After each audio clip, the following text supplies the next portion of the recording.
പക്ഷേ അദ്ദേഹം ഇന്നലെ പറഞ്ഞ് നിർത്തിയിടുന്നത് തുടങ്ങാം. ഇദ്ദേഹം ആദ്യം തന്നെ എന്നെ കൊണ്ട് എത്തിച്ചത് ഒരു ഹണി ട്രാപ്പ് എന്ന് പറയുന്ന ഒരു വലിയൊരു കുഴിയിലേക്കാണ് ആദ്യം. അപ്പോൾ നോക്കുന്ന സമയത്ത് ഞാൻ മീഡിയയിലില്ല, ഇവൻ ഇദ്ദേഹത്തിൻ്റെ ഫാൻസ് ആയിട്ടുള്ള ആൾക്കാരാണെങ്കിലും ഇവരുടെ അടുത്ത് എത്തിക്കുന്ന ഒരു ഹണി ട്രാപ്പ് എന്നാണ്. അപ്പോൾ ഈ ഒരു വർഷം കൊണ്ട് കഴിഞ്ഞ 2025 കാലഘട്ടത്തിൽ ഓൾമോസ്റ്റ് 36,75,000 രൂപ അദ്ദേഹം എനിക്ക് തരാനുണ്ട്. ഓഫ് കോഴ്സ് ഉണ്ട്. രാഷ്ട്രീയത്തിൽ കാല് കുത്തിയത് മുതൽ എന്താ പറയുക, അഹങ്കാരം, ധാർഷ്ട്യം അങ്ങനെയൊക്കെ വേണമെങ്കിൽ പറയാം. പൈസ തിരിച്ച് ചോദിക്കുമ്പോഴുള്ള ടോണും കാര്യങ്ങളും നമ്മളോട് മാത്രമല്ല കേട്ടോ, രാഷ്ട്രീയക്കാരനായതുകൊണ്ട് തന്നെ ആൾക്ക് എന്തും ചെയ്യാനുള്ള പവർ ഉണ്ട് എന്നുള്ള ഒരു ധാർഷ്ട്യത്തിലാണ് ഇപ്പം സംസാരിക്കുന്നത്. ഒരു പോയിന്റ് ഓഫ് കോണ്ടാക്ട് ഞങ്ങളൊക്കെ ഇപ്പോൾ കുറച്ച് നാളായിട്ട് നിർത്തിയിരിക്കുവാണ്.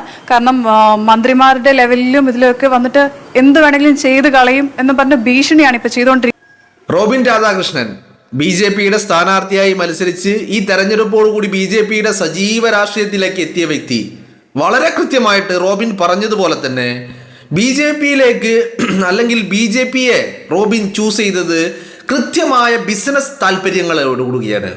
തൻ്റെ താല്പര്യങ്ങൾ, തൻ്റെ ബിസിനസ്, തനിക്ക് പണം ഉണ്ടാക്കാൻ ഉള്ള ഒരു വഴി മാത്രമായിട്ടാണ് റോബിൻ BJPയെ തിരഞ്ഞെടുത്തത്. മാത്രമല്ല, ഇവിടെ ഇപ്പോൾ വരുന്ന ആരോപണങ്ങൾ എന്ന് പറയുന്നത് അത് ചില്ലറയല്ല. പലരെയും ഹണി ട്രാപ്പിൽ പെടുത്തി പൈസ തട്ടിയിരിക്കുന്നു എന്നുള്ളതാണ്. ലക്ഷക്കണക്കിന് രൂപയാണ് ഹണി ട്രാപ്പിൽ പെടുത്തി റോബിൻ രാധാകൃഷ്ണൻ തട്ടിയിരിക്കുന്നത്. അപ്പോൾ അതിനു വേണ്ടിയിട്ട് പലപ്പോഴും ഈ പൈസകൾ റോബിൻ്റെ മാത്രം അക്കൗണ്ടിലേക്കല്ല വന്നിരിക്കുന്നത്, ഭാര്യ ആരതിയുടെ അക്കൗണ്ടിലേക്കും പണം വന്നിരിക്കുന്നു എന്നുള്ളതാണ്. ഞാനിങ്ങനെ ആലോചിച്ച് നോക്കുമ്പോഴേ, മാത്രമല്ല ഈ പണം തട്ടിയിട്ട് പണം വാങ്ങിയിട്ട് പല രീതിയിലാണ് പണം വാങ്ങിയിട്ടുള്ളത്. ചിലരിൽ നിന്നൊക്കെ കടമായിട്ട് വാങ്ങിയിട്ടുണ്ട്, ചിലരിൽ നിന്നൊക്കെ ഭീഷണിയുടെ രീതിയിൽ ഈ ട്രാപ്പിങ്ങിലൂടെ പണം വാങ്ങിയിട്ടുണ്ട്. അപ്പം ഈ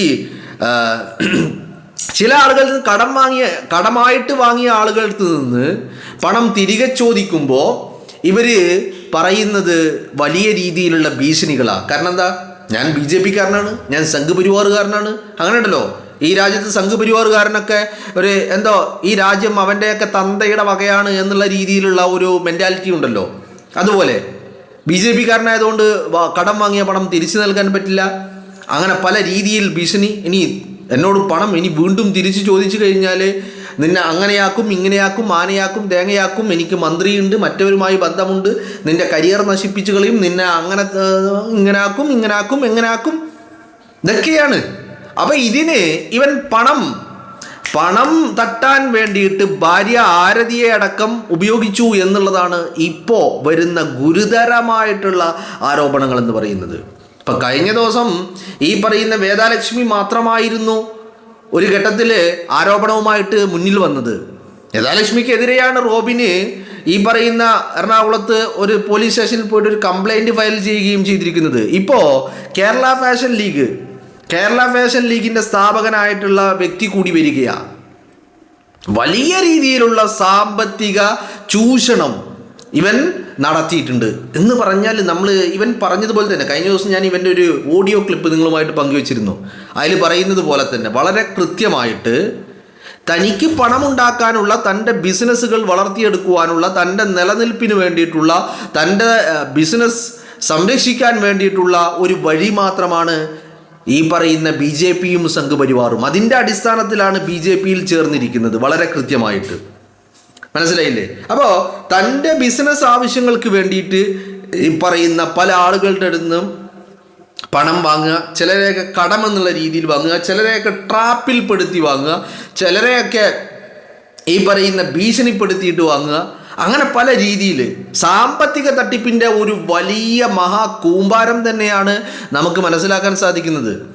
അതും ഈ പറയുന്ന ആളുകളുടെ അടുത്ത് നിന്ന് ഭാര്യയുടെ അക്കൗണ്ടിലേക്ക് പണം സ്വീകരിച്ചിട്ടുണ്ട്. അതുപോലെ വളരെ മോശമായ മാർഗങ്ങൾ റോബിൻ രാധാകൃഷ്ണൻ പണം തട്ടാൻ വേണ്ടി ഉപയോഗിച്ചിട്ടുണ്ട് എന്ന് ഞാനല്ല പറയുന്നത്. ഈ പറഞ്ഞ നിങ്ങൾ കേട്ടത് കേരള ഫാഷൻ ലീഗിൻ്റെ സ്ഥാപകനായിട്ടുള്ള വ്യക്തിയുടെ വാക്കുകളാണ് നിങ്ങൾ കേട്ടത്. അപ്പോൾ ഇതൊക്കെ എന്ന് പറയുന്നത് ചില്ലറ കാര്യമല്ല എന്ന് പറഞ്ഞാൽ ഇതൊക്കെ വളരെ കൃത്യമായി ആസൂത്രണം ചെയ്ത് അതുപോലെ പണം തട്ടണമെന്നുള്ള ലക്ഷ്യത്തോടു കൂടി തന്നെയാണ് ഇതൊക്കെ നടത്തിയിരിക്കുന്നത് എന്നുള്ളതിൽ ഒരു തർക്കവുമില്ല എന്നുള്ളതാണ്. മനസ്സിലായില്ലേ? അപ്പോൾ ഇത് ചെയ്തിരിക്കുന്നത് റോബിൻ രാധാകൃഷ്ണൻ മാത്രമല്ല, അതിൽ കോമഡി എന്ന് പറഞ്ഞാൽ പാർട്ടിയെ വെച്ച് മാത്രമല്ല ഭീഷണിപ്പെടുത്തിയിരിക്കുന്നത് ഈ പറയുന്ന ഭാര്യയെ വെച്ചും ഭീഷണിപ്പെടുത്തിയിട്ടുണ്ട്. ഭാര്യയുടെ അക്കൗണ്ടിലേക്ക് പണം സ്വീകരിച്ചിട്ടുണ്ട്, ഭാര്യയുടെ അക്കൗണ്ട് വഴി പണം വന്നിട്ടുണ്ട്, ലക്ഷക്കണക്കിന് രൂപ, ഇതൊക്കെ ചെയ്തിട്ടുണ്ട്. എന്ന് പറഞ്ഞാൽ വലിയ ഒരു ഗുരുതരമായ കാര്യങ്ങളിലൂടെയാണ് പോകുന്നത്. അബിൽ ദേവ് എന്ന് പറയുന്ന കേരള ഫാഷൻ ലീഗിൻ്റെ സ്ഥാപകനിൽ നിന്ന് ലക്ഷക്കണക്കിന് രൂപ ഇപ്പോൾ നിലവിൽ കിട്ടാനുള്ളതാണ് അദ്ദേഹം പറയുന്നത്. കോടിക്കണക്കിന് രൂപയുടെ ട്രാൻസാക്ഷനുകൾ നടത്തിയിട്ടുണ്ട്.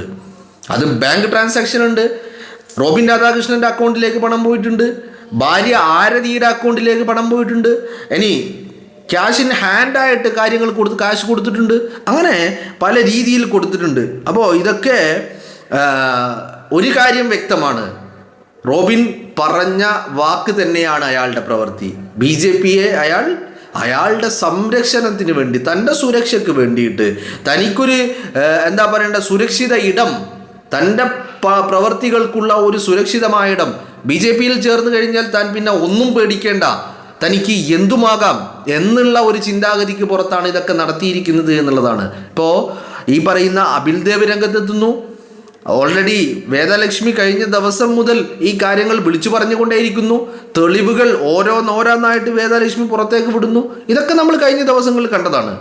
ഇന്നിപ്പോൾ അബിൽ ദേവ് എത്തുന്നു. അപ്പോൾ ഇതിപ്പോൾ ഇന്ന് രാവിലെ ഈ പറയുന്ന റോബിൻ രാധാകൃഷ്ണൻ മറ്റൊരു വീഡിയോ ചെയ്തിട്ടുണ്ട്. അതിൽ ചില സ്റ്റേറ്റ്മെൻറ്റുകളും അതുപോലെ ചില കണക്കുകളൊക്കെ പറയുന്നുണ്ട്.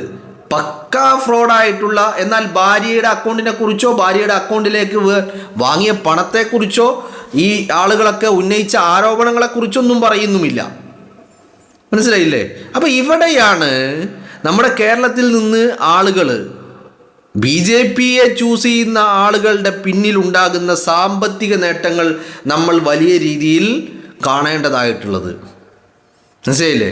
പലപ്പോഴും ഈ സാമ്പത്തിക നേട്ടങ്ങൾക്ക് വേണ്ടി, സാമ്പത്തിക സുരക്ഷിതത്വത്തിന് വേണ്ടി, താൻ ചെയ്യുന്ന കൊള്ളരുതായ്മകൾക്ക് ഒരു മറപിടിക്കാൻ വേണ്ടി, തൻ്റെ കാര്യങ്ങൾ, തൻ്റെ ഭാഗങ്ങൾ വളരെ കൃത്യമായിട്ട് ന്യായീകരിക്കാൻ വേണ്ടി ഒക്കെയാണ് ഈ പറയുന്ന BJPയുമായിട്ട് ഇവർ കൂട്ടുകൂടുന്നത് എന്നുള്ള കാര്യത്തിൽ തർക്കങ്ങൾ ഏതും തന്നെ ഇല്ല എന്നുള്ളത് തന്നെയാണ് മനസ്സിലാക്കേണ്ടതായിട്ടുള്ളത്.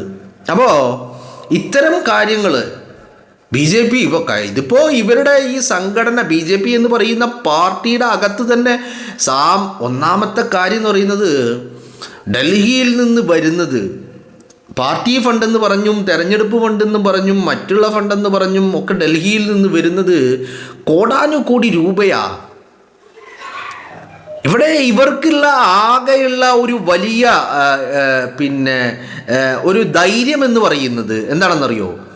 ഈ പണം മൊത്തം വരുന്നത് ഒന്നും വൈറ്റ് മണിയല്ല, എന്ന് പറഞ്ഞാൽ എസ്റ്റാബ്ലിഷ്ഡ് ട്രാൻസാക്ഷൻസ് അല്ല. എസ്റ്റാബ്ലിഷ്ഡ് ട്രാൻസാക്ഷൻ ആവുന്നത് എപ്പോഴാ? അതാവുന്നത് ഇത് ബാങ്ക് ത്രൂ ട്രാൻസാക്ഷൻ ആകുമ്പോൾ. ഇത് ക്യാഷ് ഇൻ ഹാൻഡായിട്ട് അല്ല, ക്യാഷ് ഇൻ ചാക്കായിട്ടാണ് വരുന്നത്. ചാക്ക് കെട്ടുകളിൽ പണം വരികയാ BJPയുടെ ഓരോ ഓഫീസുകളിലേക്കും. മനസ്സിലായില്ലേ? ചാക്ക് കെട്ടുകളിലാണ് പണം വരുന്നത്. അപ്പോൾ ഇത്രയും വലിയ പണം ബ്ലാക്ക് മണി ആയിട്ട് വരുമ്പോൾ ഇത് കൈകാര്യം ചെയ്യുന്നവർക്ക് നല്ല ധൈര്യ. കാരണം എന്താ? ഇതിപ്പോൾ ബാങ്ക് ട്രാൻസാക്ഷൻ ആണെങ്കിൽ പല രീതിയിൽ കണക്ക് പറയേണ്ടി വരും. ബ്ലാക്ക് മണി ആകുമ്പോൾ ഒരുപാട് കണക്ക് ചോദിക്കാനും പറ്റൂല, ചോദിച്ചാൽ തന്നെ പറയേണ്ടതായിട്ടുമില്ല. കാരണം എന്താ? എല്ലാം ബ്ലാക്കാണ്. ബ്ലാക്ക് മണിയുടെ പുറത്ത് ഒരു പരാതിയോ മറ്റുള്ള നടപടിയിലേക്കോ കാര്യങ്ങൾ കടക്കാൻ പറ്റൂലല്ലോ.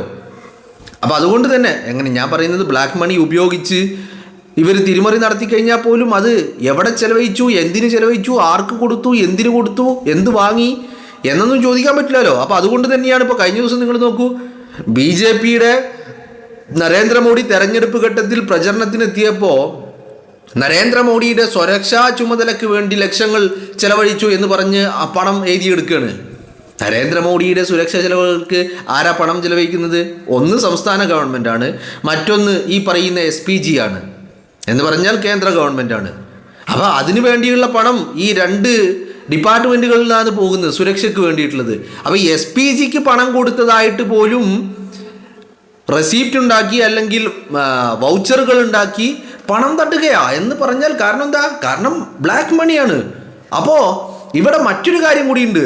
അപ്പോൾ ഓൾറെഡി പാർട്ടി ഫണ്ട് അല്ലെങ്കിൽ ഹവാല മണി, ബ്ലാക്ക് മണി ആയിട്ട് കോടിക്കണക്കിന് രൂപ ഓൾറെഡി സമ്പാദിക്കുന്നിടത്ത്, BJP-യിലൂടെ ഇവരൊക്കെ സമ്പാദിച്ചു കൂട്ടുന്നിടത്ത്, മറ്റൊരു ഭാഗത്ത് BJP-യുടെ പേര് പറഞ്ഞ് മറ്റുള്ള ആളുകളിൽ നിന്ന് പണം തട്ടുകയാണ്. അതിന് പല വിധത്തിലുള്ള മാർഗങ്ങൾ ഉപയോഗിക്കുന്നു. അതിലൊന്ന് ഹണി ട്രാപ്പ്. അപ്പം ഞാനിങ്ങനെ ആലോചിക്കുക, ഇവൻ്റെയൊക്കെ മെൻറ്റാലിറ്റി, പണത്തിനോടുള്ള ആർത്തി എത്രയാ? ഹണി ട്രാപ്പിന് വേണ്ടി ഭാര്യയെ ഉപയോഗിക്കുക എന്ന് പറഞ്ഞാൽ എത്രമാത്രം വലിയ മെൻറ്റാലിറ്റിയാണ്. BJP-യിലെ അക്കൗണ്ട് ഓൾറെഡി അവർക്കൊരു പണം വരുന്നുണ്ട്, പാർട്ടി ഫണ്ടെന്നും തെരഞ്ഞെടുപ്പ് ഫണ്ടെന്നും പറഞ്ഞിട്ട്, അതൊരു ഭാഗത്ത്. അത് പോരാഞ്ഞിട്ട് ഭീഷണിപ്പെടുത്തിയും ട്രാപ്പിങ്ങിലൂടെയും കടം വാങ്ങിയും ഒക്കെ പണം വാങ്ങി കൈക്കലാക്കിയിട്ട് കടം വാങ്ങിയവൻ തിരിച്ചു ചോദിച്ചാൽ പോലും കൊടുക്കുന്നില്ല. അപ്പോൾ അവനെ ഭീഷണിപ്പെടുത്തുക, നിന്റെ കരിയർ തന്നെ തീർത്തളയും, നിന്നെ തന്നെ തീർത്തളയും എന്നൊക്കെ പറഞ്ഞ് ഭീഷണി. ആലോചിക്കണം. അപ്പോൾ ഇവൻ്റെയൊക്കെ മെൻറ്റാലിറ്റി എന്താണ്? ഇപ്പം ഇവനൊക്കെ രാഷ്ട്രീയത്തിലേക്ക് ഇറങ്ങിയത് തന്നെ കൃത്യമായിട്ട് പണം പണം പണം പണം പണം എന്ന് പറഞ്ഞുകൊണ്ട് അത് മാത്രമാണ് ലക്ഷ്യം എന്ന് പറയുന്നത്, അല്ലേ? അതുകൊണ്ടാണല്ലോ ഏത് പണത്തിന് വേണ്ടി, പൈസ ഉണ്ടാക്കാൻ വേണ്ടി ഏതറ്റം വരെയും പോകാൻ തയ്യാറായിട്ട് ഇറങ്ങിത്തിരിക്കുന്നത് അതിൻ്റെ അടിസ്ഥാനത്തിലാണല്ലോ.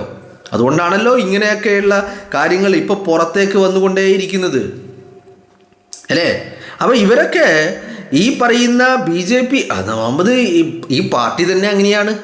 ഈ പാർട്ടി തന്നെ പ്രവർത്തിക്കുന്നത് എല്ലാം പണത്തിന് പുറത്താണ്, എല്ലാം പർച്ചേസിംഗ് ആണ് എന്നുള്ളതാണ്. അപ്പോൾ ഈ പർച്ചേസിങ്ങുകൾ എല്ലാ അർത്ഥത്തിലും ഇവർക്ക് വഴിയായി മാറുക, അല്ലെങ്കിൽ ഒരു എന്താ പറയേണ്ടത്, ഒരു മാർഗം, പണം ഉണ്ടാക്കാനുള്ള മാർഗം. കാരണം അങ്ങ് ഡൽഹിയിൽ ഇരിക്കുന്നവർ തന്നെ പണം എറിഞ്ഞ് പർച്ചേസ് ചെയ്ത് അതിലൂടെ രാമക്ഷേത്രം കൊള്ളയടിച്ച് പണത്തിന് വേണ്ടി ഏതറ്റം വരെയും പോവും. തലതൊട്ടന്മാർ എന്ന് പറഞ്ഞാൽ പാർട്ടിയുടെ ഏറ്റവും മെയിൻ മുതിർന്ന നേതാക്കൾ എന്ന് പറയുന്ന കീ പോസ്റ്റിലുള്ള ആളുകൾ രാമക്ഷേത്രം കൊള്ളയടിച്ച് പണം ഉണ്ടാക്കുന്നു. അപ്പോൾ പിന്നെ ഈ കീടങ്ങൾ പിന്നെ പറയണോ? അവരതിനേക്കാൾ വലിയ വഴികൾ ഇങ്ങനെ ആലോചിച്ചുകൊണ്ടിരിക്കുക. ഇനിയിപ്പോൾ ഒരു വഴിയുമില്ലെങ്കിൽ കടമായിട്ട് വാങ്ങിയിട്ട് അത് തിരിച്ചു കൊടുക്കാതെ പറ്റിക്കുക, അവരെ ഭീഷണിപ്പെടുത്ത് തിരിച്ചു ചോദിക്കുമ്പോൾ, ഈ ഒരു അവസ്ഥയിലൂടെയാണ് കാര്യങ്ങൾ പോയിക്കൊണ്ടിരിക്കുന്നത്. അപ്പോൾ ഈ പാർട്ടി BJP എന്ന് പറയുന്ന സംഘ് പരിവാർ എന്ന് പറയുന്ന പാർട്ടി എന്തുകൊണ്ട് ഇങ്ങനെ ഒരുപാട് ആളുകൾ ഇങ്ങനെ ആ BJP-യിലേക്ക് ഒഴുകുന്നു എന്നുള്ളത് കാണുമ്പോൾ നിങ്ങൾ ചിന്തിക്കുമല്ലോ, എന്താ BJP-യിലേക്ക് ഇങ്ങനെ പോകുന്നത്? കൃത്യമാണല്ലോ, ആളുകളെ പർച്ചേസ് ചെയ്യുകയാണ്. ഇപ്പം പർച്ചേസ് ചെയ്തവൻ അവിടെ എത്തുമ്പോൾ ഓൾറെഡി ഈ പാർട്ടി തന്നെ ഇങ്ങനെയാണ്, പണത്തിന് പുറത്താണ് നിൽക്കുന്നത്, എല്ലാം പർച്ചേസ് ചെയ്തതാണ് എന്ന് അവൻ തിരിച്ചറിയുന്ന നിമിഷം അവൻ അവൻ്റെതായ രീതിയിൽ അവൻ പണം ഉണ്ടാക്കാനുള്ള വഴികൾ കണ്ടെത്തുകയാണ്. പക്ഷേ ഈ റോബിൻ രാധാകൃഷ്ണൻ ചെയ്തത് ഏറ്റവും വൃത്തികെട്ട വഴിയാണ് തിരഞ്ഞെടുത്തത് പണം ഉണ്ടാക്കാൻ. അതാണ് എന്നെ അത്ഭുതപ്പെടുത്തിയ ഒരു കാര്യം എന്ന് പറയുന്നത്. ഇപ്പം അവൻ BJP-യിൽ പണം വാങ്ങി BJP-യിൽ ചേർന്നതിന് ഒന്നല്ല പറയുന്നത്, അതിനേക്കാൾ വൃത്തികെട്ട വഴി ട്രാപ്പിങ്ങിലൂടെ പെടുത്തി ആളുകളിൽ നിന്ന് പണം തട്ടുക, ഹണി ട്രാപ്പുകളിലൂടെ പണം തട്ടുക എന്നൊക്കെ പറയുന്നത് എന്തുമാത്രം വൃത്തികെട്ട ഏർപ്പാടാ. ഇവനൊക്കെ ഒരു എന്താ പറയേണ്ടത്, ഉളുപ്പ് എന്ന് പറയുന്നത് ഒരു ലെവൽ ലേശം തൊട്ട് തീണ്ടിയിട്ടില്ല എന്നുള്ളതാണ്.